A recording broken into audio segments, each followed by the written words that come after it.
Hi guys, good morning. This side Yohan. तो इस video में हम लोग बात करने वाले हैं कि कैसे हम लोग स्टेप बाय स्टेप मेथड से अपने ट्रेडिंग स्किल्स को इम्प्रूव कर सकते हैं। क्योंकि मोस्ट ऑफ द टाइम्स क्या इशू होता है ना कि जो ट्रेडर्स होते हैं मार्केट में जब आते हैं तो 1-2 साल 3 साल कभी कभी बीत गया रहता है एंड कोई खास चेंजेस नहीं देखने में आते हैं। तो मुझे ऐसा पर्सनली लगता है कि इसके पीछे का जो सबसे बड़ा रीज़न होता है वो होता है कि एक स्ट्रक्चर्ड वे में हम लोग नहीं फॉलो करते हैं रूल्स, एंड एक अनस्ट्रक्चर्ड मेथड होता है हमारा ट्रेडिंग को अप्रोच करने का, जिसके कारण हमें कोई खास इम्प्रूवमेंट देखने को नहीं मिलता है। तो हम लोग इस वीडियो में स्पेसिफिकली माइंडसेट पर्सपेक्टिव से जानने वाले हैं कि कैसे हम लोग अपने ट्रेडिंग स्किल्स को इम्प्रूव कर सकते हैं। एंड बिफोर दैट, अगर आप नए हो तो सबसे पहले तो आपको प्रोफाइल में जाना है एंड हाईलाइट सेक्शन के अंदर जाना है, एंड जो सबसे पहली वीडियो है वहाँ से आपको वीडियोस वॉच करना स्टार्ट करना है। क्योंकि हो सकता हो कि कुछ ऐसी चीज़ें मेंशन्ड हो जो कि आपने पहले नहीं सुनी होगी। तो उसके लिए ये समझना बहुत ही ज़्यादा इंपॉर्टेंट है कि how do I think, and market से रिलेटेड और भी जो क्वेश्चंस होंगे जो आपको पता चलेंगे। अब हम लोग वापस टॉपिक के ऊपर आते हैं। तो सबसे पहले जो है ना, हमें एक हाइपोथेसिस लेके चलनी रहती है। आपको अगर याद होगा, मैंने फर्स्ट वीडियो में भी अपनी हाइपोथेसिस बताई थी कि मैं किस तरीके से सोचता हूँ जब मार्केट अप ट्रेंड में रहता है और डाउन ट्रेंड में रहता है। लेकिन अगर हमें एज अ ट्रेडिंग होल अगर अप्रोच करना है तो उसमें हाइपोथेसिस सबसे ज़्यादा जो इंपॉर्टेंट चीज़ होती है वो है एक चीज़ की रियलाइजेशन। वो रियलाइजेशन ये होती है कि जो 95% ऑफ द ट्रेडर्स होते हैं ना, वो एक लंबे पीरियड ऑफ टाइम तक पैसे नहीं बना पाते हैं। हाँ, सेबी की रिपोर्ट आपको ज़रूर बोलती है कि 90% ऑफ द ट्रेडर्स करते हैं, लेकिन एक लंबे पीरियड्स ऑफ द टाइम देखते हैं तो एक 95% ऑफ द ट्रेडर्स पैसे नहीं बना पाते हैं। और अगर मैं इसको और थोड़ा नैरो डाउन करूँ, जो रियलिटी है वो है कि 99% ऑफ द ट्रेडर्स उतना ज़्यादा अच्छा पैसा नहीं बना पाते हैं जितना कि जो लास्ट के जो 1% ट्रेडर्स बनाते पाते हैं। तो अब जो इसमें जो सबसे बड़ा क्वेश्चन है ना वो ये है कि ऐसा लगभग सारे ही फील्ड्स में होता है। ऐसा नहीं है कि ये ट्रेडिंग में ही स्पेसिफिकली है, सारे के सारे फील्ड्स में जो सबसे ज़्यादा पैसे कमाने वाले रहते हैं वही वो टॉप 1% या टॉप 0.1% लोग रहते हैं। तो अगर हमें ट्रेडिंग में अगर उस लेवल तक जाना है तो उसमें क्या करना है? तो सिंपल सी चीज़ है कि अगर किसी को एक प्रॉफिटेबल ट्रेडर बनना है तो हमें या तो जो 95% ट्रेडर्स जो लूज़ करते हैं उसके जो अलावा हैं जो 5% ट्रेडर्स है, या तो उनकी तरह सोचना है, या फिर हमें जो 95% ऑफ द ट्रेडर्स जो मिस्टेक करते हैं उनकी तरह वो सारे सेम मिस्टेक्स नहीं करने हैं। तो यही सारी सेम चीज़ है। तो ये हमारा जो हाइपोथेसिस है। अब इसके पीछे का सबसे बड़ा रीज़न ये है ना कि जो 95% ऑफ द पीपल है वो ऑलमोस्ट थिंक करते हैं या फिर गैम्बल करते हैं। आप गैम्बल बोलो चाहे ट्रेड बोलो, उनका जो पैटर्न होता है वो ऑलमोस्ट सेम होता है। और यही सबसे बड़ा रीज़न है कि 95% ऑफ द ट्रेडर्स लूज करते हैं। तो या तो हम 5% बेटर की तरह अप्रोच करें, या तो जो 95% जो मिस्टेक करते हैं वो करें। तो 5% क्या करते हैं उसके बारे में हम लोग डिस्कस करेंगे। बट जो सबसे पहली चीज़ है वो है कि जो 95% ऑफ द ट्रेडर्स जो प्रॉब्लम क्रिएट करते हैं अपने लिए, उन चीज़ों को हम लोग कैसे ऑब्जर्व करें। तो एक पर्सन है डेविड, अगर आप इंटरनेट पे जाकर के सर्च मारोगे गूगल पे, what is the number 1 mistakes forex traders make, तो आपको एक बहुत ही एक डिटेल्ड रिपोर्ट आएगी सामने। ठीक है, तो मैं ये रिपोर्ट आपको ओपन करके एक बार दिखाता हूँ। तो ये है कि why do many forex traders lose money, here is the number 1 mistake. ये इन्होंने लिखी है ये चीज़। तो मैं आपको ये इंटरनेट पे सर्च करना है, आपको ये आर्टिकल निकालना है। डेली एफएक्स ने इस आर्टिकल को पोस्ट किया था December 6, 2016 को। मैं चाहता हूँ कि आप लोग जा करके सर्च करना और इस पूरे आर्टिकल को ना एक बार देखना। क्यों? क्योंकि ये आर्टिकल बहुत ही प्रैक्टिकल चीज़ों के बारे में बात करता है। तो हम लोग अभी इसका समरी जानने वाले कि आखिर इस आर्टिकल में किसकी बात की गई है। तो इसमें बात की गई है कि क्वार्टर 2014 से 2015 जो ब्रोकर है आपका, एक लीडिंग फॉरेक्स ब्रोकर है, उसमें जो ट्रेडर्स जो क्लाइंट्स होते हैं ब्रोकर के, उन्होंने टोटल 43 मिलियन रियल ट्रेड्स जो प्लेस किए थे। उसकी स्टैटिस्टिक्स, उसकी इन्फॉर्मेशन के बारे में ये है। तो ये एक बहुत ही ज़्यादा हमें इंपॉर्टेंट इन्फॉर्मेशन प्रोवाइड करेगा, जिससे कि हमें ये पता चलेगा कि मोस्ट ऑफ द ट्रेडर्स क्या मिस्टेक कर रहे हैं। तो अगर आप यहाँ पे देखते हो तो वेरियस पेयर्स होते हैं ट्रेड करने को। ऑस्ट्रेलियन डॉलर येन है हमारे पास, ऑस्ट्रेलियन डॉलर, न्यूजीलैंड डॉलर है, बहुत सारे आपको पेयर्स दिख रहे हैं। और यहाँ पे जो वाई एक्सिस पे है ना, वहाँ पे आपको दिख रहा है कि परसेंटेज, कि कितने परसेंटेज हमारा विनिंग परसेंट है। जो आपको ब्लू दिख रहा है वो है विनिंग परसेंटेज एंड जो रेड दिख रहा है वो है लूजिंग परसेंटेज। तो अगर आप क्लियरली यहाँ पे देखोगे ना तो आपको विनिंग परसेंटेज जो है वो बहुत ही ज्यादा है as compare to losing percentage. बहुत ज्यादा मतलब 50% से तो ऊपर ही है, राइट। एंड जो अगर अभी हम लोग देखते हैं जो नेक्स्ट चीज है वो ये है कि एवरेज पिप्स यानी कि एवरेज गेन और एवरेज लॉस के बीच का कंपैरिजन। अब यहीं पे आपको पूरी की पूरी चीज यहाँ पे रियलिटी पता चल जाती है। एवरेज गेन जो कि ब्लू बार से दिखाया गया अगर आप इसमें देखोगे एंड अगर आप एवरेज लॉस देखोगे तो आपको यहाँ पे क्लियरली समझ में आ जाता है कि लोग जो 50% ऊपर तो प्रॉफिटेबल रहते हैं लोग, लेकिन जो वो गेन करते हैं वो गेन का अमाउंट कम रहता है एंड लॉस का अमाउंट बहुत ही ज़्यादा होता है, ठीक है। तो अगर हम लोग इसका एक सैंपल साइज से समझने की कोशिश करेंगे तो आपको पता चलेगा कि अगर हम लोग यूरो यूएसडी का एग्जांपल देखोगे, और मैं चाहूँगा कि आप ये आर्टिकल को प्लीज़ जा करके पढ़ना क्योंकि आपको एक बहुत ही ज़्यादा इंपॉर्टेंट इंसाइट मिलेगी जो कि आपको एक कोर अंडरस्टैंडिंग मिलेगी कि क्यों सबसे ज़्यादा ट्रेडर्स लूज़ करते हैं पैसा, और यही सबसे बड़ा रीज़न रहता है। आप साइकोलॉजी, ट्रेडिंग माइंडसेट, इन सारी चीज़ों को आप ब्लेम कर सकते हो, आप जस्टिफाई भी कर सकते हो उसको, लेकिन वो तो होता है एक सरफेस लेवल चीज़। बट जो हमारा ब्रोकर होता है ना, जहाँ पे हम लोग ट्रेड्स पंच करते हैं, वो आपको रियलिटी दिखाता है। इट डजेंट मैटर कि आप डिस्क्रिशनरी करते हो, सिस्टमैटिक करते हो या आप एल्गो ट्रेडिंग करते हो। At the end of the day ये मैटर करता है कि जब आप ट्रेड प्लेस करते हो तो आपने जब एंट्री प्राइस कितनी थी आपकी, आपने जब कट किया तो आपने कब लॉस कट किया। यहाँ पे स्टॉप लॉसेस की बात नहीं हो रही है। स्टॉप लॉस आप लगाते हो या नहीं लगाते हो इससे फर्क नहीं पड़ता है, आप लॉस कट कर रहे हो तो वो कब कर रहे हो। सिमिलरली अगर आप टारगेट की बात कर रहे हो तो यहाँ पे टारगेट, आप टारगेट पे एग्जिट कर रहे हो या आप उसके पहले ही कर ले रहे हो, इससे कोई मतलब नहीं है। आपने जब ट्रेड प्लेस किया आप कब अपना लॉस कट कर रहे हो एंड कब आप अपना प्रॉफिट बुक कर रहे हो, ये सबसे ज़्यादा इंपॉर्टेंट होता है। अगर आप इसमें देखोगे तो मोस्ट ऑफ द जो क्लाइंट्स है यूरो यूएसडी जो ट्रेड करते हैं, 61% ऑफ द क्लाइंट ने प्रॉफिट में क्लोज किया था। तो अगर इतनी ज़्यादा बार अगर क्लोज करे तो उनको तो भाई प्रॉफिट होना चाहिए। लेकिन रियलिटी क्या है कि जब भी वो लॉस करते थे वो एवरेज 83 पिप्स का लॉस करते थे, और जब भी वो एवरेज प्रॉफिट करते थे वो 48 पिप्स का करते थे।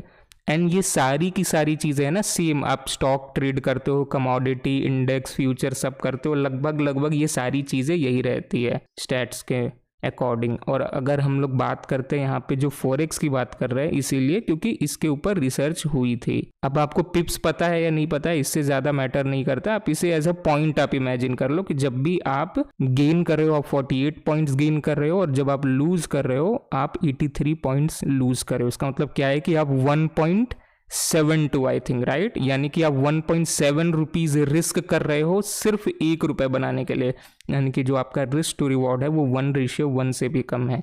एंड यही सबसे बड़ा इशू होता है कि ट्रेडर्स पैसे नहीं बना पाते हैं। क्या है कि उनका जो रिस्क टू रिवॉर्ड रेशियो होता है वो गलत होता है। यहाँ पे एक्यूरेसी की कुछ भी नहीं है, 61% एक्यूरेसी बहुत अच्छी होती है। इनफैक्ट ऐसे बहुत सारे ट्रेडर्स होते हैं, ऐसे बहुत सारे हेज फंड्स हैं, प्रोप्राइटरी ट्रेडिंग फर्म्स में ट्रेड करने वाले ट्रेडर्स हैं जो कि 30%, 25%, 35% एक्यूरेसी पे ट्रेड करते हैं, बट उनका रिस्क टू रिवॉर्ड ज़्यादा रहता है एंड वो इसीलिए इसी कारण से प्रॉफिटेबल रहते हैं। तो अगर हम लोग रिस्क टू रिवॉर्ड की अभी जैसे हम लोगों ने बात की ना, तो रिस्क टू रिवॉर्ड भी एक तरीके का मुझे थोड़ा फ्लॉड कंसेप्ट लगता है अगर आप रिवॉर्ड पर्सपेक्टिव से बात करो। फॉर एग्जांपल इसका क्या मतलब हुआ कि लेट्स से मैंने एक ट्रेड लिया एंड मुझे लगता है यहाँ से मार्केट ऊपर जा सकती है।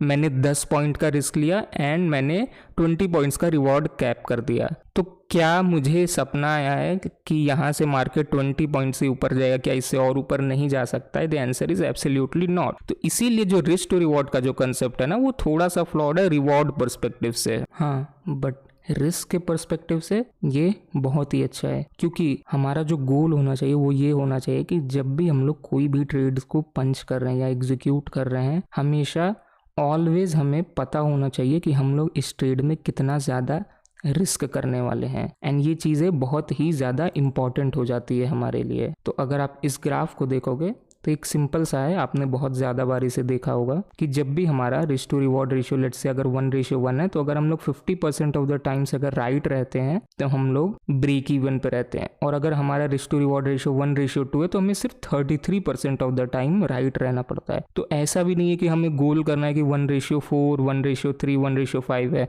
हम लोग एटलीस्ट मिनिमम 50% या 40% ऑफ द टाइम तो राइट रह सकते हैं, राइट, एंड उसी से हम लोग प्रॉफिटेबल बन सकते हैं। लेकिन जब भी आप 2:1 यानी कि जब आप 2 रुपये रिस्क करते हो 1 रुपये कमाने के लिए, तो यहाँ पे आपका रिस्क टू रिवॉर्ड रेशियो 67% है, यानी कि 50% से ज़्यादा है। तो यहाँ पे आपको मेहनत करनी पड़ सकती है, ठीक है। तो अब इसमें क्या है कि जो मैंने आपको फ्लॉड के बारे में बताया ना, कि अब रिस्क टू रिवॉर्ड अगर हम लोग फिक्स कर देते तो क्या है, ठीक है। तो अगर आपको एज अ ट्रेडर अगर इम्प्रूव करना है ना, तो कोई भी चीज़ हम लोग डायरेक्ट नहीं कर सकते हैं पॉसिबल।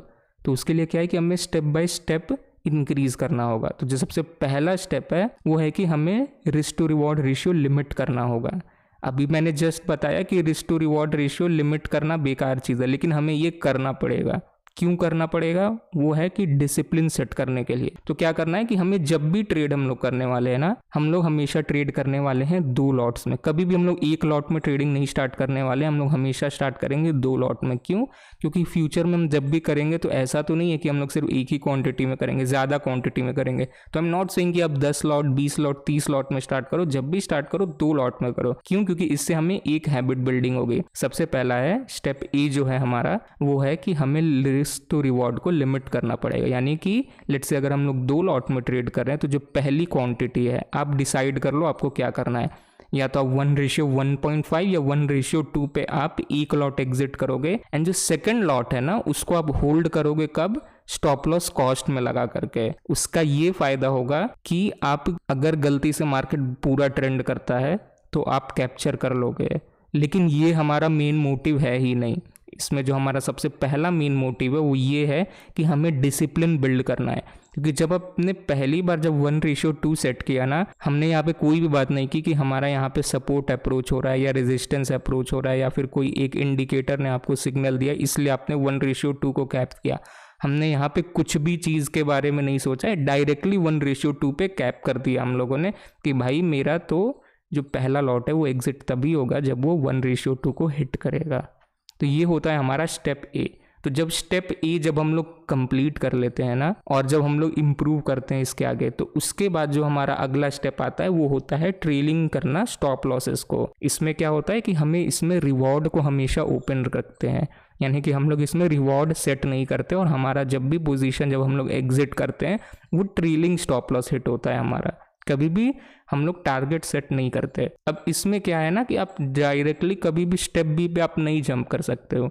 फॉर एग्जांपल अगर कोई पूछता है बहुत सारे लोग कि मुझे स्टॉप लॉस को अगर ट्रेल करना है मैं कैसे कर सकता हूँ, सबसे पहला मेथड क्या है कि आप कोई मूविंग एवरेज वगैरह ड्रॉ कर लो, या फिर आप कोई सुपर ट्रेंड लगा लो, एंड या तो आप प्रीवियस स्विंग लोज या स्विंग हाइज के ऊपर आप ट्रेल करके करो। लेकिन प्रॉब्लम क्या है कि मोस्ट ऑफ द लोग नहीं कर पाते। आपने भी ये सारे मेथड सुने होंगे, लेकिन आप खुद से पूछो क्या आप ये कर पाते हो? अगर कर पाते हो तो बहुत अच्छी चीज़ है, अगर नहीं कर पाते हो तो इसके पीछे का रीज़न सबसे बड़ा यही है। इसमें कोई बहुत बेकार बात नहीं है, नॉर्मल है, सिंपल सी चीज़ है कि आपने स्टेप ए को फॉलो नहीं किया।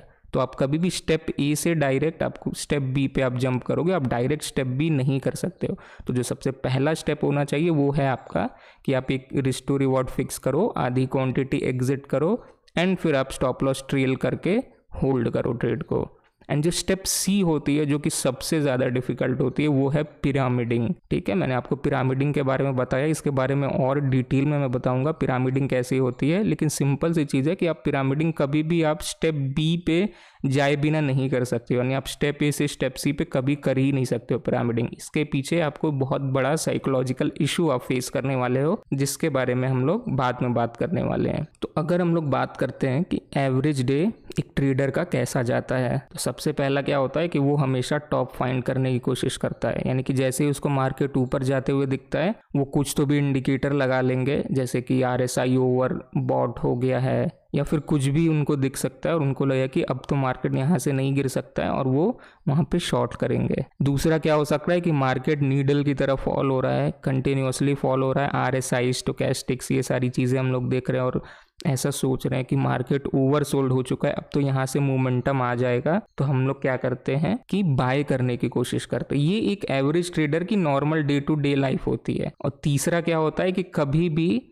रिस्क नहीं डिफाइन करते हैं ट्रेड लेने से पहले। इसके पीछे का सबसे बड़ा रीज़न क्या है? क्योंकि उनका जो मेन गोल होता है वो यही होता है कि रिवॉर्ड हमें क्या मिलेगा, क्या ये ट्रेड प्रॉफिटेबल होगा, क्या नहीं होगा, ये सबसे पहली चीज़ दिमाग में चलती है। हालांकि इससे पहले जो चीज़ आनी चाहिए कि अगर हम लोग ट्रेड ले रहे हैं, ले या ना ले ये तो दूर की बात है, अगर ट्रेड ले रहे हैं तो इसमें रिस्क कितना होना चाहिए, ये सबसे पहला होता है, जो कि मोस्ट ऑफ द लोग नहीं सोचते हैं। और जो चौथी मिस्टेक जो मैं पर्सनली बहुत ज़्यादा ऑब्जर्व करता हूँ, जो कि रियल लाइफ से बहुत ज़्यादा मैच करता है, वो ये है कि हम लोग हमेशा कोई भी ट्रेड अगर हमारे ट्रेंड के अगेंस्ट जाता है और एक मोमेंटम आती है ना, तो हमें ये लगता है कि अरे हमारा तो नया ट्रेंड स्टार्ट होने वाला है। तो अभी जैसे एक एग्जाम्पल लेते हैं, मैं यहाँ पे लगाता हूँ कि लेट्स से मार्केट गिर रहा है, ओके, मार्केट गिर रहा है, तो अब क्या हुआ, आपको दिख रहा है कि यार मार्केट तो गिर रहा है, बहुत ज़्यादा गिर गया, तो आपको यहाँ पे एक ग्रीन कैंडल बनी, तो क्या हुआ, मूड में आया कि यार बाय कर लेते। क्यों? क्योंकि मार्केट अगर यहाँ से रिवर्स कर गया तो क्या होगा। तो अब एक सिंपल सी चीज़ है, मैंने पहले इसके बारे में बात किया था स्पेसेस पे,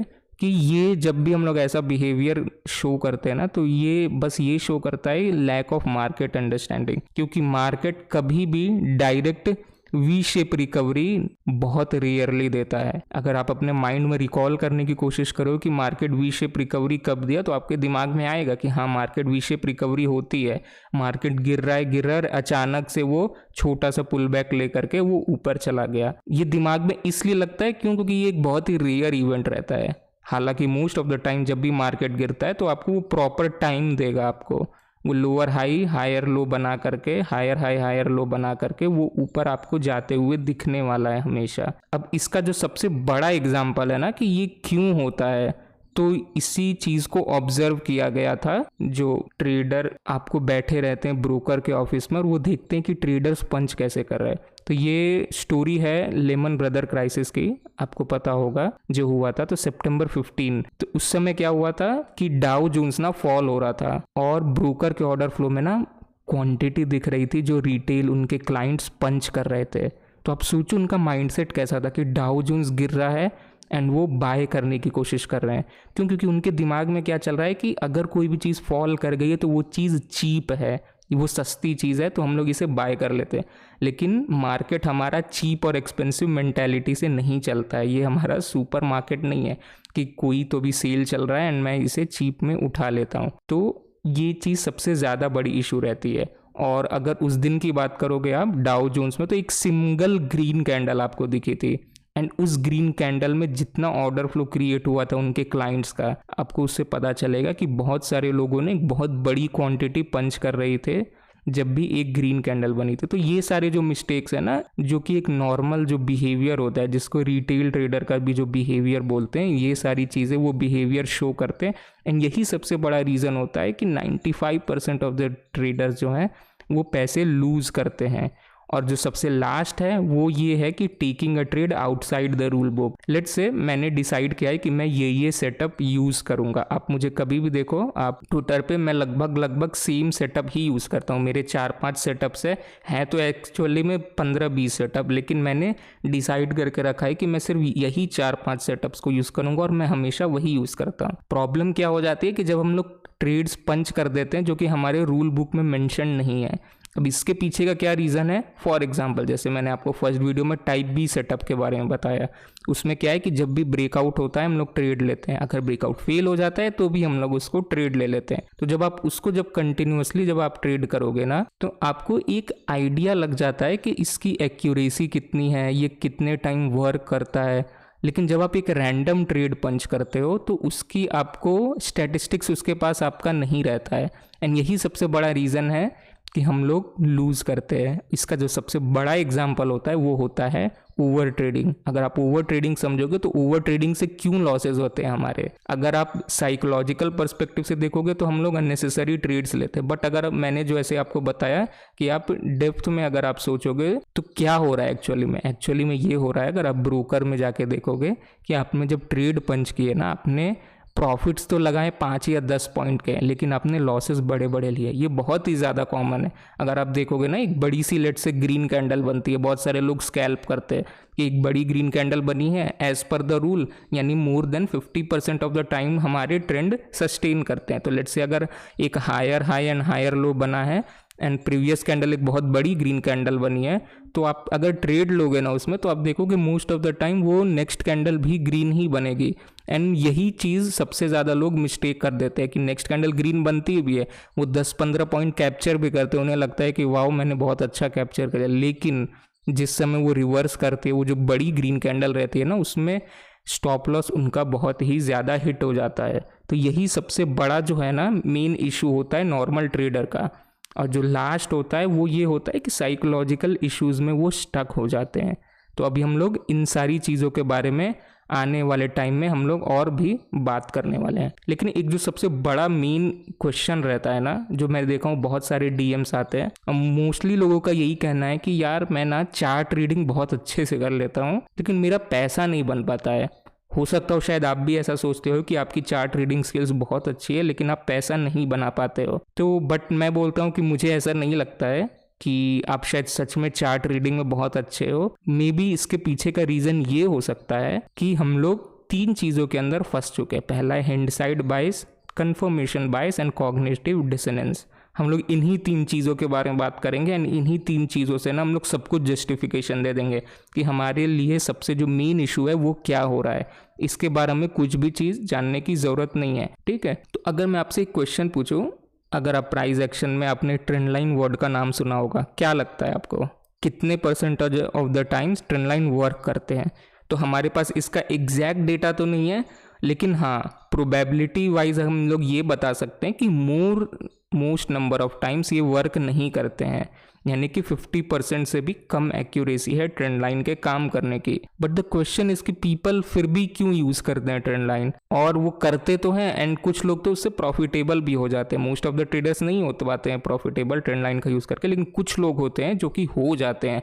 मैं भी पर्सनली ट्रेंड लाइन को यूज करता हूँ। मैं आपको कभी फ्यूचर में बताऊँ कि आखिर मैं किस तरीके से देखता हूँ जिससे कि एक्यूरेसी इंक्रीज हो जाती है। अगर अभी हम लोग टॉपिक के ऊपर आते हैं तो हम लोग को पता है कि मोस्ट ऑफ द टाइम ये वर्क नहीं करती है। अगर मैं आपको बोलूंगा ना ट्रेंड लाइन के कंसेप्ट को अगर मैं सिखाता हूँ, अगर मैं आपको बोलूंगा कि आप बैक टेस्ट करो जा करके, आपको बैक टेस्टिंग में भी यही चीज़ दिखेगी ना कि यार ट्रेंड लाइन्स तो वर्क कर रही है, लेकिन जब आप लाइव मार्केट में जा करके देखोगे तो आपको दिखेगा कि ट्रेंड लाइन्स इतनी ज़्यादा वर्क नहीं कर रही हैं।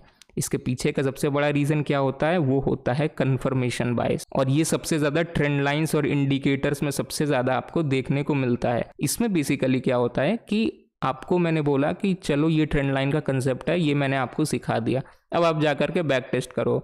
आपका ब्रेन खुद ब खुद ऐसे एग्जाम्पल्स को चेरी पिक करने की कोशिश करेगा जहाँ पे ट्रेंड लाइंस वर्क करते हैं। एंड यूट्यूबर्स भी इसका बहुत ज़्यादा यूज़ करते हैं आपको दिखाने का कि देखो मैंने एक स्ट्रैटेजी आपको सिखाता हूँ, आप देखोगे 90-95% एक्यूरेसी है, जिसका कि कोई भी एविडेंस नहीं रहता है, लेकिन वो ऐसे बोल देते हैं कि 90-95% ये एक्यूरेट है। आप जा करके उसको देखोगे, आप बोलोगे यार ये तो किसने कितनी मस्त स्ट्रैटेजी बताई है, और आप जाके बैक टेस्ट करते हो, बैक टेस्ट में भी आपको बहुत अच्छा दिखता है, लेकिन जब आप उसको लाइव मार्केट में एग्जीक्यूट करते हो तो वो इशू क्रिएट हो जाता है। तो मोस्ट ऑफ द टाइम ये इशू 2 कारण से हो सकता है। पहला कारण तो ये है कि आपके अंदर कन्फर्मेशन बायस आया, यानी कि आपने बैक टेस्टिंग ही गलत की, आपने मिस्टेकनली आपने इग्नोर कर दिया वो सारे ट्रेड्स जिसमें लॉस हो रहे थे। या सेकंड ये हो सकता है कि ट्रेड लेते समय आपने रूल्स फॉलो नहीं किए और आपके कोई साइकोलॉजिकल इश्यूज के कारण आपने ट्रेड प्रॉपरली एग्जीक्यूट नहीं कर पाए, ठीक है। तो अभी हम लोग इसको और थोड़ा डिटेल में समझते हैं। तो अभी मैं आपको कन्फर्मेशन बायस क्या होता है ये आप समझ लो कि कन्फर्मेशन बायस एक ऐसी तरह की टेंडेंसी होती है जिसमें हम लोग चीज़ों को इस तरीके से इंटरप्रेट करते हैं जो हमारी एक प्री एग्जिस्टिंग जो बिलीव्स होती है ना उसके अकॉर्डिंग। तो अब इसमें जो सबसे पहला जो आ जाता है चीज़ वो होता है सेलेक्टिव अटेंशन। तो जैसा कि मैंने बताया ना कि जब भी हम लोग ट्रेंड लाइन को बैक टेस्ट करते हैं, हमारा जो सबसे ज़्यादा अटेंशन होता है वो उन केसेस के ऊपर जाता है जहाँ पे ट्रेंड लाइन्स वर्क करते हैं।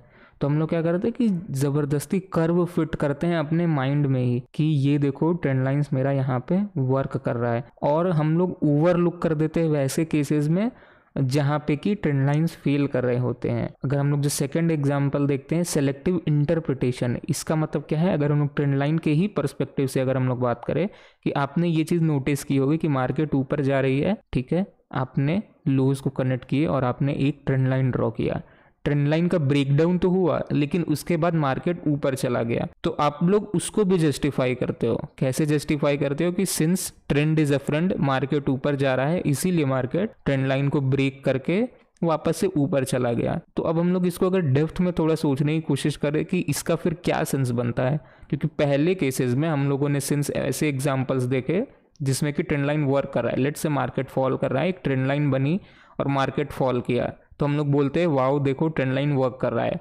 बट अगर हम लोग ट्रेंड लाइन नहीं ड्रॉ करते हैं तो वो तो वैसे भी वर्क करना चाहिए था, क्योंकि मार्केट फॉल हो रहा है तो उसने वापस से अपना ट्रेंड कंटिन्यू कर दिया। सिमिलरली अगर मार्केट ऊपर जा रही है एंड मार्केट ने ट्रेंड कंटिन्यू करके ऊपर चला गया, तो सिंपल हम लोग ये बोल सकते हैं ना कि मार्केट ने स्विंग ब्रेक करके ट्रेंड कंटिन्यू किया गया, इसमें ट्रेंड लाइन की क्या जरूरत थी। तो यही सबसे बड़ा इशू होता है selective attention and selective interpretation का। बट स्टिल हम लोग इसके बारे में बात करेंगे कि आप लोग एक्चुअली में फिर भी यूज कर सकते हो ट्रेंड लाइंस को। तो अभी जैसे मैंने आपको बताया कि जब ट्रेंड लाइन जब वर्क नहीं कर रही तो आखिर इसका यूज कैसे हो सकता है। उसका यूज इसी तरीके से हो सकता है, सिर्फ एक बेसिस के ऊपर कि लोग ट्रेंड लाइंस का यूज करते हैं, भले ही वो प्रॉफिट करते हैं या लॉस करते हैं इससे मतलब नहीं पड़ता है, हमें इससे मतलब पड़ता है कि लोग ट्रेंड लाइंस का यूज़ करते हैं। एंड सिंस लोग यूज़ करते हैं हम लोग उसको यूज़ कर सकते हैं अपने खुद के ट्रेडिंग में। जैसे कि मैंने आपको टाइप बी सेटअप्स में बताया था कि आप जब भी ब्रेकआउट होता है आप ट्रेड कर सकते हो, फेल में भी ट्रेड कर सकते हो। ट्रेंड लाइन में मैं आपको अभी करंटली रिकमेंड नहीं करूंगा ये यूज़ करने का। क्यों? क्योंकि आपको उसके लिए सीखना पड़ेगा कि प्रॉपरली ट्रेंड लाइन कैसे ड्रॉ करते हैं। जो मेथड यूज़ करता हूँ अगर मैं वो नहीं बताऊंगा तो उसके पहले आप मत ट्राई करना, नहीं तो आपके बहुत ज़्यादा लॉसेज होंगे। लेकिन हाँ, वो टाइप बी जो सेटअप है वो ट्रेंड लाइन पे भी वर्क करता है, लेकिन उसके लिए आपका यही एक कंडीशन होगी कि आपको ट्रेंड लाइन अच्छे से ड्रॉ करना आना चाहिए, जो कि मैं आपको आगे चल के बताऊंगा। जो थर्ड जो एक होता है कि सेलेक्टिव मेमोरी, तो ये भी मिलता जुलता सेम टू सेम चीज है कि इसमें हम लोगों ने अब जैसे ट्रेड भी कर रहे हैं हम लोग, तो हमारे दिमाग में ना वैसे केसेस दिमाग में ज्यादा याद रहेंगे कि ट्रेंड लाइन बनी and trend line let's say कि एक मार्केट ऊपर जा रही है, एक ट्रेंड लाइन का ब्रेकडाउन हुआ और बहुत तगड़ा फॉल हुआ, तो ये चीज ना आपके दिमाग में जाकर के फिट हो जाएगी।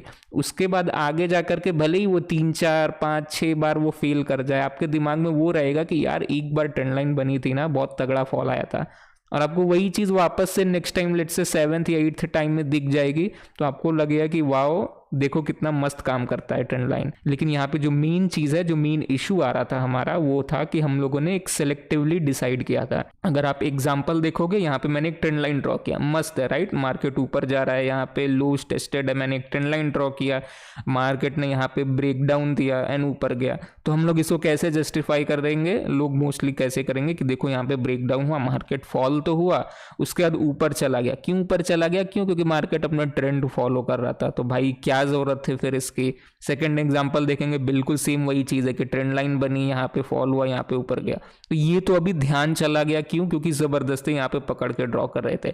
मोस्ट ऑफ द टाइम तो नहीं भी जाएगा हमारा ध्यान। अगर आप देखोगे इन सारे कंडीशन में सेम यही हो रहा है, थोड़ा सा फॉल होता है ये चल जाता है। तो क्वेश्चन यहाँ पे यही होता है कि क्या ट्रेंड लाइन वर्क भी करता है क्या? अगर आप ये देखोगे तो आपको ये ना बहुत अच्छे से दिमाग में प्रिंट हो जाएगा कि देखो ये ट्रेंड लाइन थी, ये ट्रेंड लाइन 1 2 3 4 4 टाइम टेस्ट हुई थी, और जैसे ही इसका ब्रेक डाउन हुआ मार्केट बहुत तगड़ी फॉल की थी। तो हम लोग इसको कैसे एसोसिएट कर देंगे कि मार्केट यहाँ से फॉल हो गई है और ट्रेंड लाइन हमारा वर्क कर गया है, ठीक है।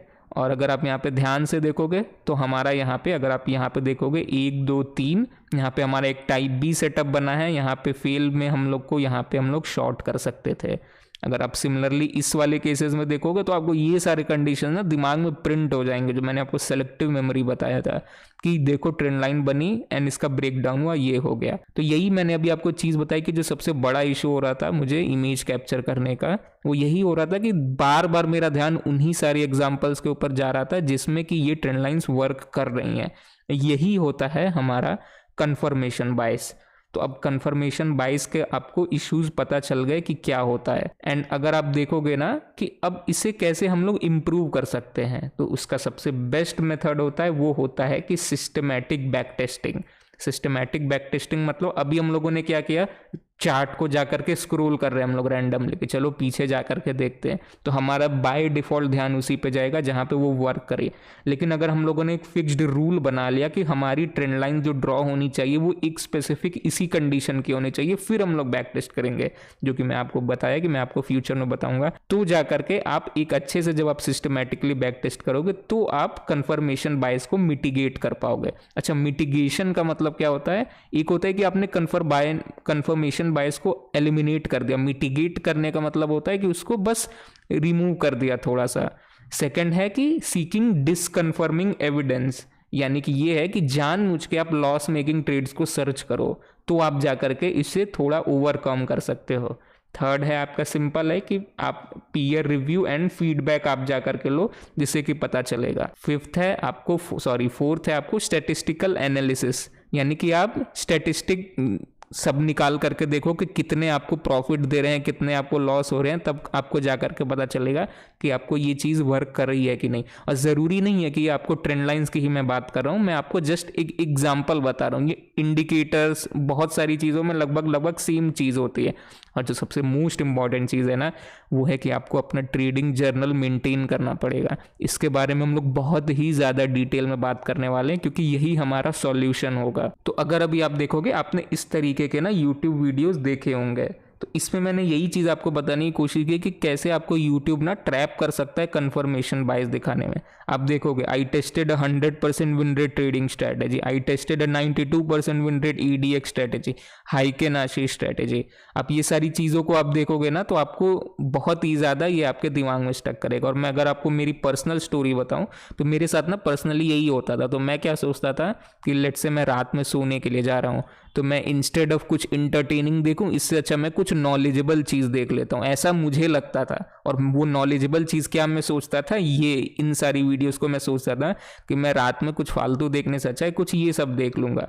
अब आप ऐसा सोचो कि मैं रात में सोने के लिए जा रहा हूँ, मैं ये सारी वीडियो देख रहा हूँ, मेरे दिमाग में क्या चलेगा कि भाई इसने तो बहुत होली ग्रिल स्ट्रेटेजी बता दी, बहुत तगड़ी स्ट्रैटेजी बता दी जो कि बहुत मस्त वर्क करती है। लेकिन जब आप नेक्स्ट टाइम जब जा करके नेक्स्ट डे जब आप आकर के चेक करते हो तो आपको पता चलता है कि ये वर्क नहीं करती है। अब आपको ना इनकी साइकोलॉजी समझनी बहुत ही ज़्यादा इंपॉर्टेंट है कि आखिर ये ऐसा यूट्यूब पे क्यों होता है, क्यों मोस्ट ऑफ द यूट्यूबर्स ऐसा करते हैं। क्योंकि अगर प्राइस एक्शन कोई भी पर्सन अगर पढ़ाने के लिए जाएगा ना तो एक टाइम के बाद उसके प्राइस एक्शन के जो कंसेप्ट है वो बेसिकली रिपीट करने लग जाएंगे, यानी कि उतना ज़्यादा कुछ नहीं रहेगा। है वो एक्चुअली डेप्थ और वास्ट, ठीक है, आप बता सकते हो उसके बारे में बहुत टाइम तक, लेकिन एक टाइम के बाद आपके पास नया जैसा कुछ बचाने के लिए नहीं रहेगा। तो आप सोचो कि अगर मैं एज ए यूट्यूबर हूँ, ठीक है, मेरा गोल कुछ भी नहीं है ये सब ट्रेडिंग वगैरह करना, मेरा गोल है भाई सिंपल मस्त यूट्यूब वीडियो बैठ करके बनाना है। आप मुझे बताओ मैं प्राइस एक्शन वीडियो कितने दिन तक बना दूंगा? भाई मैं 1 साल तक बना पाऊंगा अगर मैंने डिसाइड कर लिया कि मुझे सब कुछ सिखाना है। हाँ, अगर मुझे डिसाइड कर लिया कि मुझे नहीं सिखाना है तो फिर तो बहुत टाइम तक हो जाएगा, लेकिन अगर मैंने डिसाइड किया है तो वो खत्म हो जाएगा। लेकिन अब आप इस यूट्यूबर के पॉइंट ऑफ व्यू से देखो, रोज नए इंडिकेटर आते हैं, मुझे क्या करना है, एक इंडिकेटर उठाया, 2 इंडिकेटर के ऊपर बेस करके मैंने एक वीडियो बना दिया। आप परमुटेशन कॉम्बिनेशन लगाओ, आप कितने ज़्यादा वीडियो बना सकते हो। एंड यही सबसे बड़ा रीज़न होता है कि ये यूट्यूबर ऐसे वीडियोस बनाते हैं। इनका कोई ऐसा गोल वगैरह नहीं होता है कि आपको हर्ट करना है, कि आप कभी प्रॉफिटेबल ना बनो। आप उनके पर्सपेक्टिव से सोचो तो आपको समझ में आएगा कि आखिर वो ऐसा क्यों कर रहे हैं। बट एज अ ट्रेडर आपको इन सारी चीज़ों के ऊपर नहीं पढ़ना है। एंड यही सबसे बड़ा रीज़न होता है ना कि जो मोस्ट ऑफ द जो ट्रेडर्स हैं उनको बहुत ही ज़्यादा टाइम लग जाता है प्रॉफिटेबल बनने में। क्यों? क्योंकि वो इसी एक नेवर एंडिंग लूप में फंस जाते हैं। पैसे डालते हैं ब्रोकर अकाउंट में, लॉसेज हो जाता है, यूट्यूब पे जाकर के लर्निंग करते हैं। लेकिन ये बहुत ही बेकार मेथड होता है। मैंने इसके बारे में पहले मैं बहुत पोस्ट करता था कि अगर आपको ट्रेडिंग सबसे फास्टेस्ट वे में सीखना है ना, अगर आज भी आपको सबसे फास्टेस्ट वे में ट्रेडिंग सीखना है, सिंपल सी चीज़ है, आप टाइम वेस्ट अपना करना बंद कर दो। आप जाओ कोई भी यूट्यूब पे, ट्विटर पे, आपको जो भी अगर कोई पर्सन अच्छा लग रहा है, आप जा करके डायरेक्ट उससे ये सीखने की कोशिश करो कि मुझे स्टेप बाय स्टेप अगर सीखना है तो मैं ये कैसे सीख सकता हूँ, तो आपकी जो उससे जो लर्निंग कर्व होगी ना वो बहुत ही छोटी होगी। क्यों? क्योंकि आप ये सब फालतू के वीडियोस देखने में ना टाइम पास नहीं करोगे। और बिलीव मी, ऐसे बहुत सारे लोग हैं जो कि 3-4 साल वो यही सारी चीज़ें वीडियो देखते रह जाते हैं और उनके ऊपर कोई भी इफेक्ट नहीं पड़ता है। और लास्ट में क्या होता है, या तो पैसा मार्केट में ख़त्म हो जाता है तो वो गिव अप कर देते हैं, एंड नहीं तो ये चलते रहता है, राइट। तो एक ही सॉल्यूशन है इसका कि आप एक स्ट्रक्चर्ड वे में सीखें। तो मैं जो अभी आपको जो माइंडसेट भी जो आपको समझना बता रहा हूँ ना, इसीलिए मैं आपको इतने स्ट्रक्चर्ड वे में बता रहा हूँ कि मेन इशू क्या होता है।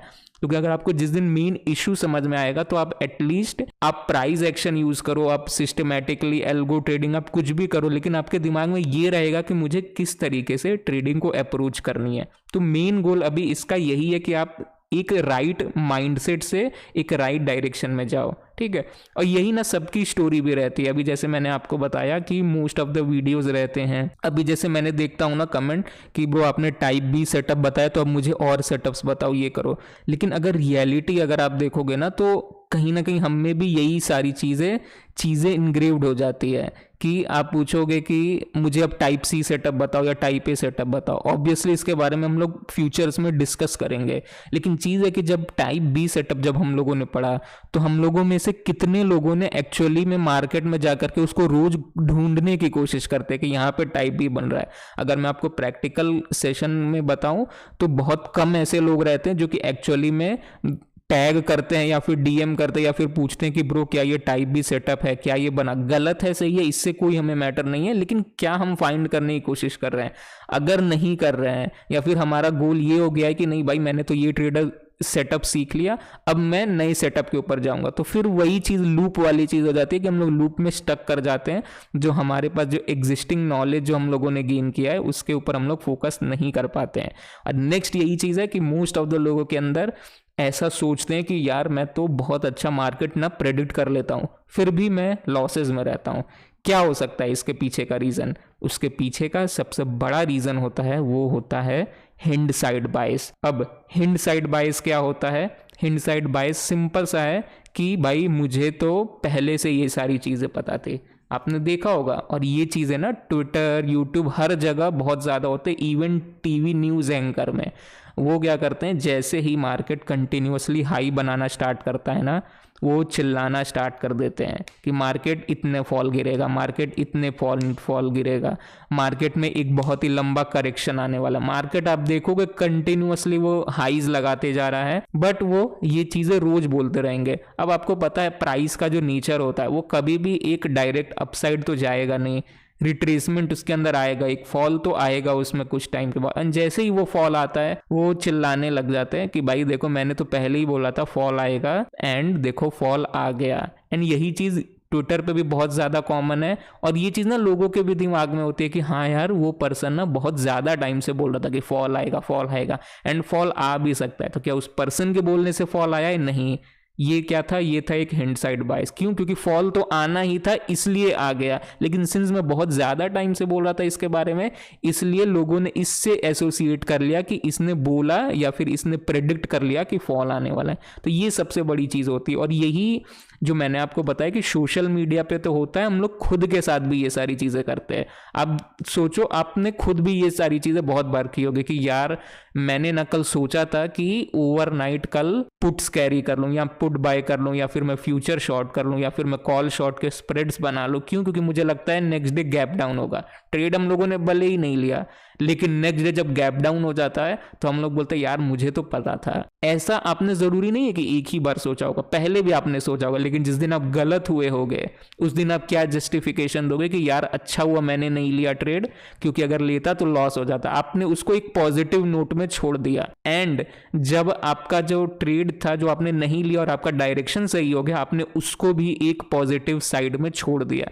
इसी के कारण आपको हिंड साइड बाइस आ जाता है। एंड इसको अगर आपको देखना है तो इसका सबसे पहला जो पॉइंट होता है वो होता है पोस्ट ट्रेड एनालिसिस। तो जो सबसे पहला चीज है कि ट्रेड जैसे ही खत्म होता है हम लोग उसके पीछे एनालिसिस करते एंड उसको जस्टिफाई करने की कोशिश करते कि यार ये तो मुझे पता ही था इस डायरेक्शन में जाएगा, तो अब इसका इम्पैक्ट क्या आ जाता है ना कि इससे हमें ओवर कॉन्फिडेंस आता है और इससे हम लोग क्या करते हैं, अंडर एस्टिमेट कर देते हैं जो भी हमारे फ्यूचर में जो रिस्क होने वाले हैं ट्रेड में वो होने वाले हैं। सेकंड क्या होता है, मार्केट प्रेडिक्शंस, जिसके बारे में मैंने अभी आपको बताया। और ये most of the time market correction के टाइम बहुत ही ज्यादा होता है कि हम लोग सोचते हैं कि यार मार्केट तो करेक्ट करेगा और मैं तो ये साइन देख रहा था, और जब एक्चुअल में मार्केट करेक्ट करता है तो हमें लगता है कि हम लोगों ने क्या बहुत तगड़ी प्रेडिक्शन कर ली, लेकिन एक्चुअली में वो एक हिंडसाइड बायस आता है।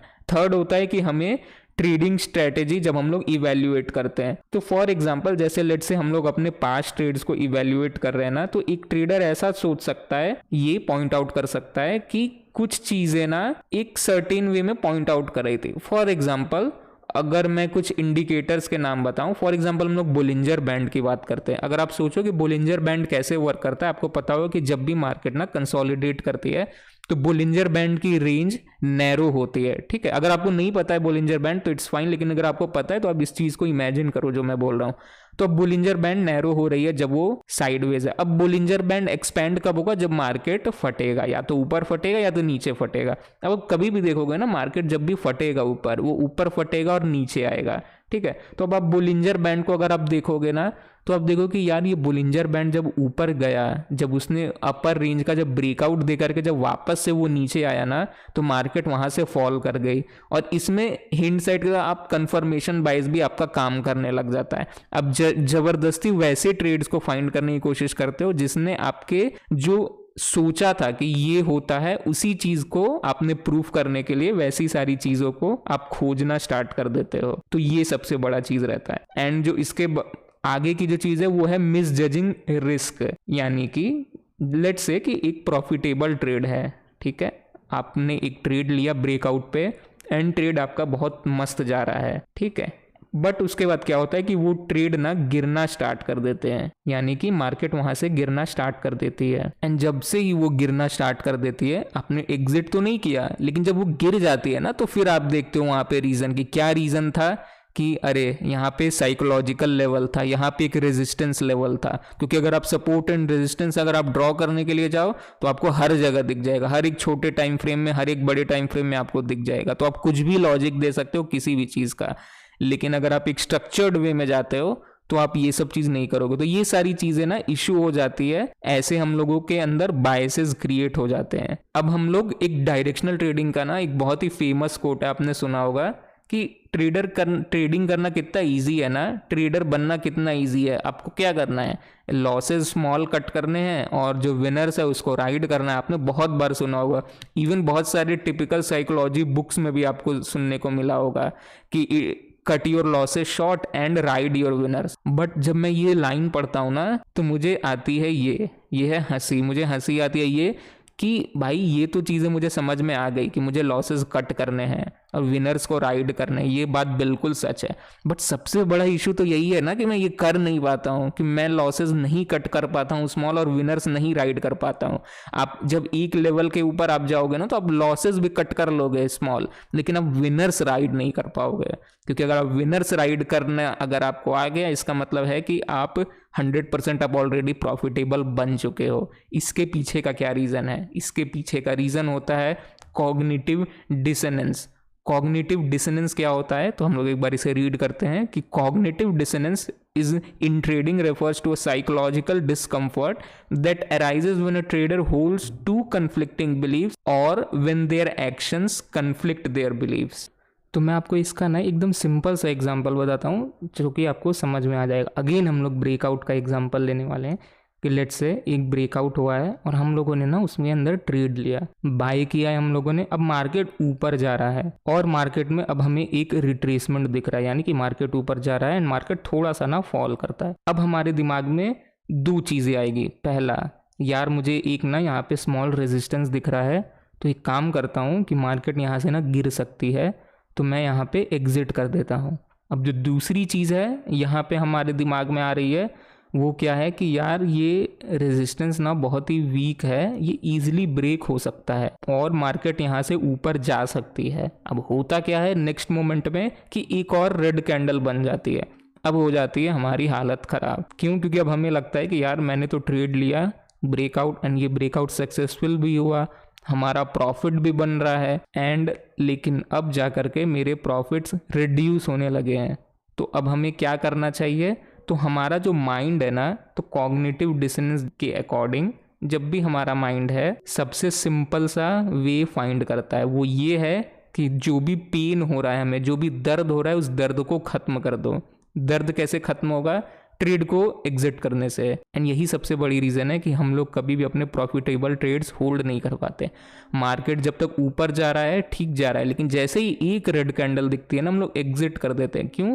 क्योंकि हम लोग वो पेन बियर नहीं करना चाहते हैं। एंड यही सबसे बड़ा रीज़न रहता है कि जब भी हम लोग ट्रेड लेते हैं और ट्रेड हमारे अगेंस्ट में जाती है, यानी जब भी हमारी लूजिंग पोजीशन रहती है, हम लोग उसको छोड़ देते हैं ऐसे ही रन करते हुए।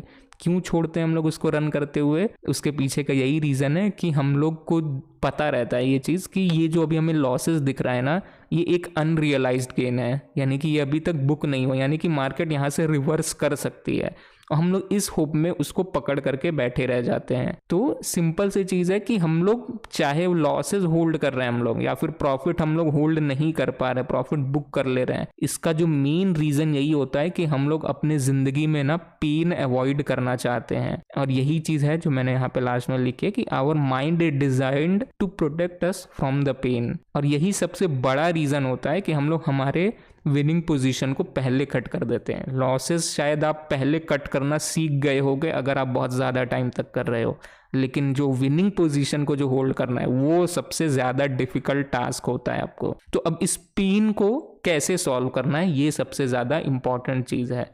तो सबसे पहला जो स्टेप होता है कि जो चेंज है ना, उस चेंज को आप स्लोली इंट्रोड्यूस करो। और कभी भी बिग टारगेट मत सेट करो, हमेशा स्मॉल टारगेट सेट करो एंड उसको कंप्लीट करो। यहाँ पे ट्रेडिंग की बात मैं नहीं कर रहा हूँ कि अपने टारगेट्स छोटे रखो एंड उसको कंप्लीट करो। मैं यहाँ पे रियल लाइफ की बात कर रहा हूँ कि आप अपने लाइफ में ना कभी भी बड़े टारगेट सेट करना चाहिए, आपके एम्बिशंस बड़े होने चाहिए, लेकिन आपको एग्जीक्यूट करने के लिए जो टारगेट होने चाहिए वो टारगेट स्मॉल होने चाहिए। एंड मेक श्योर कि आप उस टारगेट को कंप्लीट कर रहे हो, क्योंकि आपको इसी से ना सेल्फ कॉन्फिडेंस आएगा। क्योंकि ट्रेडिंग में आपकी ट्रेडिंग नॉलेज तो काम करने वाली है, लेकिन ट्रेड को एग्जीक्यूट करने के लिए आपका सेल्फ कॉन्फिडेंस बहुत ज़्यादा मैटर करता है। आपको इसीलिए अपना सेल्फ कॉन्फिडेंस ना इंक्रीज करना पड़ेगा। अब आप सोचो कि सेल्फ कॉन्फिडेंस ना हमारा वीक कैसे होता है, उसके पीछे के लॉजिक को समझने की कोशिश करो। फॉर एग्जाम्पल, हमें एक चीज़ पता है कि अगर हमें ना हेल्दी बनना है या फिर अगर हमें एब्स चाहिए, तो हमें सिंपल सी चीज़ है, हमें जिम जाना चाहिए। ये हम सबको पता है, सारे लोगों को ये सारी चीज़ें पता है कि if you want to become thin you have to eat less, protein लो एंड जिम जाओ। बट द क्वेश्चन इज कि कितने सारे लोग कर पाते हैं? मोस्ट ऑफ द लोग नहीं कर पाते हैं। इंस्टेड क्या होता है, हम लोग क्या करते हैं कि हम लोग ना अपने आप को प्रॉमिसेस करते हैं कि मैं ना ये करूँगा, मैं ना वो करूँगा, लेकिन हम उन सारे प्रॉमिसेस को फुलफिल नहीं कर पाते हैं। उसके कारण क्या होता है कि बाहर में तो मैंने किसी से नहीं झूठ बोला, लेकिन खुद से मैंने यहाँ पे झूठ बोल दिया कि मैं ना ये करना चाहता हूँ और मैं ये करूँगा, लेकिन मैं वो चीज़ करता नहीं हूँ। हमारे माइंड को पता चल जाता है भाई ये इंसान तो झूठ बोलता है एंड इसकी बात की कोई भी वैल्यू नहीं है। तो क्या होता है कि हमारा जो कॉन्फिडेंस है वो डाउन हो जाता है। यही चीज़ होती है आपको सेल्फ कॉन्फिडेंस। तो अगर आपको ट्रेडर अच्छा बनना होगा तो आपको अपना सेल्फ कॉन्फिडेंस इंक्रीज करना पड़ेगा, और उसके लिए वही करना होगा जो मैंने आपको चीज़ें बताई। तो जब भी आप पेन को टैकल करोगे ना, तो आप कभी भी किसी भी चीज़ को डायरेक्टली नेक्स्ट लेवल तक आप नहीं जा सकते हो। आपको एक स्लो प्रोसेस को फॉलो करना पड़ेगा। जैसे कि मैंने आपको 2 लॉट्स का, जैसे मैंने आपको एग्जांपल बताया पीछे जा करके, क्योंकि आपको अपने माइंड को इतना टाइम देना पड़ेगा कि जो आपके जो मन में जो उलझन जो चल रही है वो सॉल्व कर पाए। तो वो कैसे होगा कि आप पहले 2 ट्रेड में लोगे, 2 लॉट में, आप 2 लॉट में ट्रेड लोगे, एंड जब आप उस ट्रेड को लेते हो तो आपको पहले अपने मेंटली रेडी बनना पड़ेगा कि वो उसने लॉस को देख पाए। आप 2 लॉट का देख पाओगे, फिर जाकर के आप 4 लॉट के लॉस को देख पाओगे, तब जाके आप 6 लॉट, 10 लॉट, 15 लॉट। आप कभी भी 2 लॉट से 20 लॉट या 100 लॉट आप नहीं कर सकते हो। अगर आप करोगे ना तो सिंपल सी चीज़ वही है कि आप पहले एग्जिट करोगे और लॉस देख करके दिमाग हिल जाएगा। और मैंने इसके बारे में फर्स्ट वीडियो में भी बताया था कि यही सबसे बड़ा रीज़न होता है कि बहुत सारे लोग प्रॉफिटेबल नहीं बन पाते हैं। क्यों? क्योंकि वो जॉब करते हैं तो उनका जो लॉस होना चाहिए वो होना चाहिए हमेशा जो उनके जॉब से जो वो डेली कमा रहे हैं। फॉर एग्जांपल अगर कोई 1 लाख रुपए उसने डिसाइड किया है कि मुझे मंथली लूज कर सकता हूँ, मेरी सैलरी बहुत ज़्यादा है, अगर आप 22 छोड़ो आप 20 ट्रेडिंग सेशन के अनुसार से भी देखो तो 5,000 बनता है। तो कभी भी उनको दिन में 5,000 से ज़्यादा का रिस्क नहीं लेना चाहिए, क्योंकि अगर आप लोगे तो आप राइट डिसीजन कभी भी नहीं ले पाओगे। तो आपको क्या करना है, 2 लॉट से स्टार्ट करना है जैसे मैंने आपको बताया। और आप कहीं पे भी सोशल मीडिया पे, आप यूट्यूब पे या ट्विटर पे किसी को भी आप देखते हो ना, मैंने आपको ये चीज़ें पहले भी बताई है कि इंस्पिरेशन लेना सही है, लेकिन कभी भी ना कंपैरिजन मत करना, क्योंकि आप जो सामने जिस पर्सन से आप अपने आप को कंपैरिजन कर रहे होगे उसके पास ज़्यादा एक्सपीरियंस रहेगा आपसे, वो ज़्यादा क्वांटिटीज़ में ट्रेड करता होगा आपके कंपैरिजन पे। अगर आप हमेशा कंपैरिजन करोगे तो सबसे पहले चीज़ है कि आप कभी खुश नहीं रहोगे, और उसके कारण क्या होगा कि आपका सेल्फ कॉन्फिडेंस कम रहेगा, और कम रहेगा सेल्फ कॉन्फिडेंस तो आप ट्रेड अच्छे से नहीं कर पाओगे। तो आपको कंपैरिजन अगर करना है तो वो आपको खुद से कंपैरिजन करना है। ये it's always you versus you. आप कल कैसे थे, लास्ट वीक कैसे थे, लास्ट मंथ कैसे थे, एंड आज आप कैसे हो। आपको ये कंपैरिजन करना है कि आप जो पहले जिस तरीके से ट्रेड कर रहे थे, क्या आपने अपनी ट्रेडिंग में इंप्रूवमेंट हुई जब आप अभी कर रहे हो 1 क्वार्टर के बाद या फिर 6 महीने के बाद। अगर नहीं कर रहे हो तो उसके पीछे का रीज़न क्या है, और अगर आपको रीज़न जानना है तो उसके लिए सबसे बेस्ट मेथड होता है वो होता है कि आपको ट्रेडिंग जर्नल बनाना पड़ेगा। वो कैसे करना है उसके बारे में हम लोग आगे डिस्कस करने वाले हैं, लेकिन उससे पहले हम लोग बात करने वाले हैं इसी से संबंधित कि 99% ऑफ द जो ट्रेडर्स होते हैं वो कभी भी पिरामिडिंग नहीं कर पाते हैं। इसके पीछे का जो सबसे बड़ा रीज़न होता है ना, उसके पीछे का बड़ा रीज़न यही होता है कि ये बहुत ही ज़्यादा पेनफुल होता है। अब मैं आपको इसको एक एग्जाम्पल से समझाता हूँ। तो अभी रीसेंट एग्जाम्पल पे देखते हैं ना कि एक ब्रेकडाउन हुआ था, तो मैंने क्या किया था, 77,000 पुट ऑप्शंस मैंने बाय किया था, ठीक है, एंड क्वांटिटी मैंने थोड़ी ज़्यादा बाय की थी। क्यों? क्योंकि मेरा थोड़ा अच्छा सेटअप था ये, तो मैंने बाय किया। तो मैंने इसके बारे में अपडेट थोड़ा सा बाद में दिया। क्यों? क्योंकि मुझे खुद के ट्रेड्स लेने थे। लेकिन अब आप देखो, मैंने जब अपडेट किया ना 1254 पे, मैंने यहाँ पे ट्रेड लिया 197 पे। अगर आप देखो 197 पे अगर कोई 10,000 क्वांटिटी बाय करता है, अगर वो प्राइस 360 तक गया होगा तो आप इमेजिन करो कि कितनी ज़्यादा प्रॉफिट हमें देखने को मिल रही होगी। लेकिन अगर आप देखोगे, मैंने आपको बताया था, तो मैंने जब अपडेट किया ना तो मैंने वहाँ पे और क्वांटिटी ऐड की, वो की थी मैंने 249 रुपीज़ पे। तो मैंने यही बताना चाहता हूँ कि पिरामिडिंग करना बहुत ही ज़्यादा डिफिकल्ट होता है, क्योंकि आप सोचो क्या होता है कि एक तो 197.65 है, जैसे ये 249 250 गया होगा ना। अगर नॉर्मल मैं बात करूं कि अगर आप जस्ट अभी आप ट्रेडिंग करना स्टार्ट किए हो, जब आप जस्ट अभी प्रॉफिटेबल बनने की कोशिश कर रहे हो, तो आप 50 पॉइंट, अगर 100 पॉइंट हो गया तो भाई पूरा ही दिमाग हिल जाएगा कि इतना ज़्यादा कैसे होल्ड करूं। अब तो जा करके हमें इशू आने वाला है। बट अगर आप यहाँ पे देखोगे तो यहाँ पे ये 360 पे आया था, मैंने कुछ क्वांटिटी एग्जिट की थी बट मैंने होल्ड करके रखा था। जैसे ये 249 पे आया, मैंने अपनी पोजीशन एग्जिट नहीं की, मैंने यहाँ पे और क्वांटिटी ऐड की। क्यों? क्योंकि मुझे लगा था कि यहाँ से एक और रिट्रेसमेंट ना आना चाहिए यहाँ से, यानी कि यहाँ से मार्केट थोड़ा और ऊपर जाना चाहिए। तो मैंने यहाँ पे 249 के ऊपर बाय किया। अगर आप देखोगे 316 तक ये ऊपर गया, फिर जाकर के मैंने अपने मोस्ट ऑफ द क्वांटिटी कर दी एग्जिट, एंड लास्ट में मैंने 271 के ऊपर मैंने जब अपडेट किया तो मैंने यहाँ पे समवेयर अराउंड एग्जिट किए अपने पोजीशंस इसके बाद। तो इसका बताने का मेन मकसद यही था कि पिरामिडिंग करना बहुत ही ज़्यादा डिफिकल्ट होता है, जो कि स्टेप सी में होता है। अगर आपको याद होगा, मैंने रिस्क टू रिवॉर्ड वाले में बताया था। ये आप कैसे पहुंच पाओगे, सिमिलर सी चीज़ है। मैं इसीलिए आपको बार बार एक ही चीज़ को बोल रहा हूँ कि सबसे पहला गोल आपका ये होना चाहिए, स्टेप ए, कि आप रिस्क टू रिवॉर्ड फिक्स करके प्रैक्टिस करो। स्टेप बी होता है आपका कि आप ट्रेलिंग का यूज़ करो। जब आप ये दोनों चीज़ जब आप कर लो तो फिर आप थर्ड स्टेप में आओ, पिरामिडिंग। क्योंकि जब आप पिरामिडिंग करोगे तो आपकी ग्रोथ जो होती है वो एक्सपोनेंशियली इंक्रीज होती है, आप सोच भी नहीं सकते हो। ठीक है, तो मेन की यही है कि आप स्लो प्रोसेस को फॉलो करो और धीरे धीरे स्टार्ट करो। तो आई थिंक वीडियो शायद बहुत ज़्यादा बड़ी बन गई होगी, बताना बहुत कुछ है, एंड इसका जस्ट ना इमीडिएट वर्जन मैं जल्दी रिकॉर्ड करके अपलोड करूँगा। एंड जाते जाते एक क्वेश्चन पूछना है आपको सबसे पहले खुद से, क्योंकि मैंने देखा डेडिकेशन एक्चुअली में नहीं होता है, यही सबसे बड़ा रीज़न होता है ट्रेडर नहीं बनने का। हम लोग बोलते हैं कि हम लोग कुछ भी करेंगे, आप मुझे कुछ भी बोलो, मैं वो रूल्स फॉलो करूँगा और मैं ट्रेडर बनना चाहता हूँ। लेकिन अगर आप प्रैक्टिकल अगर आप देखोगे ना बिहेवियर, तो आपको पता चलेगा कि we are not doing it whatever it takes to become a trader. तो इसके लिए ना आपका सबसे पहले वाई क्लियर होना चाहिए, यानी कि आपके अंदर एक बर्निंग डिजायर होनी चाहिए कि आप ट्रेडर क्यों बनना चाहते हो। एंड जब आपका ये वाई क्लियर होगा ना तो आप अच्छे से वर्क कर पाओगे इसके ऊपर। तो अच्छा, इसका कोई भी लेना देना लेजीनेस से नहीं है। जैसे कि एक बहुत ही फनी स्टोरी है, लेट्स से कि आपका एक फ्रेंड है, ठीक है, आप उसको बोलते हो कि भाई कल सुबह 5 बजे आ जाना, हम लोग जिम जाएंगे या फिर कुछ भी करने जाएंगे। There is a very high chance कि वो आपका फ्रेंड नहीं आने वाला, या फिर शायद आप खुद ही इमेजिन करो अपने आप को नहीं जाओगे आप, या फिर आपका फ्रेंड नहीं आएगा सुबह के 5 बजे। लेकिन वही अगर उस समय बोला जाएगा ना कि तुम्हारी क्रश आने वाला है या आने वाली है सुबह के 5 बजे, तो there is a very high chance कि वो पर्सन आ जाएगा या फिर आ जाएगी। अब उसके पीछे का रीजन समझो क्या है। ऐसा नहीं है कि उसके अंदर कैपेबिलिटी नहीं थी, इसका रीजन मेन ये है कि उसके पास अब एक रीजन था, एक सॉलिड रीजन। पहले उसके पास रीजन नहीं था लेकिन अब रीजन है, इसीलिए रीजन ना बहुत ही ज्यादा इंपॉर्टेंट होता है। अगर मेरे स्कूल के अगर आपको मैं स्टोरी बताऊं, सेम टू सेम चीज ना यही हुआ था कि एक फ्रेंड था एंड हमारे साथ में ही था, और हम लोग ना उसको हमेशा बोलते रहते थे कि भाई तुम्हारा दिमाग ना बहुत तेज है, लेकिन थोड़ा सा स्टडीज़ के ऊपर ज़्यादा फोकस करो तो बहुत अच्छा होगा। लेकिन वो उतना ज़्यादा नहीं करता था। तो स्टोरी क्या हुई थी कि उसे मतलब एक लड़की थी, उसे वो अच्छी लगती थी।